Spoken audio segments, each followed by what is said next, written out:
கர்த்தருக்கு பயப்படுதல். கர்த்தருக்கு பயப்படுதல் ஜீவனுக்கு ஏதுவானது. அதை அடைந்தவன் திருப்தி அடைந்து நிலைத்திருப்பான். தீமை அவனை அணுகாது.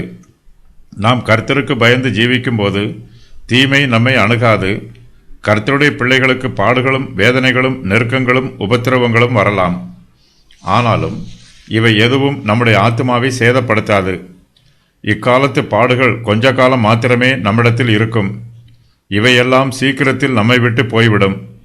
கர்த்தருக்கு பயப்படுகிறவர்களுடைய ஆத்மா திருப்தியோடு இருக்கும், ஆறுதல் அடைந்திருக்கும், அது சந்தோஷமாய் இருக்கும். கர்த்தருக்கு பயப்படுதல் ஜீவனுக்கு ஏதுவானது.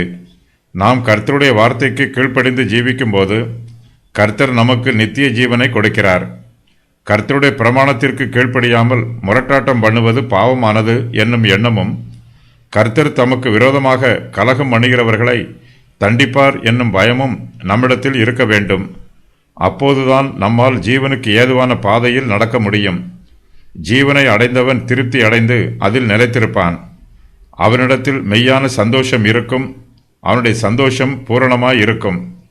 நம்முடைய தெய்வ பக்தியும் பயபக்தியும் நம்மை நித்திய ஜீவனுக்கு நேராக வழிநடத்தும். கர்த்தருக்கு பயப்படுவதனால் நமக்கு அநேக நன்மைகளும் ஏராளமான ஆசீர்வாதங்களும் உண்டாகும்.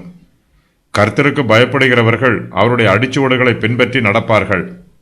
இந்த பிரபஞ்சத்தில் கர்த்தருக்கு பயந்து ஜீவிக்கிறவர்கள் பரலோகத்தில் நித்திய இளைப்பாறுதலுக்குள் பிரவேசிப்பார்கள். கர்த்தருக்கு பயப்படுதலினால் வரும் ஆசீர்வாதங்கள் நித்திய ஜீவனை பெறுவதற்கு உதவி புரியும். திருப்தி அடைந்து நிலைத்திருப்பதற்கு உதவி புரியும். தீமை அணுகாதவாறு பாதுகாக்கும்.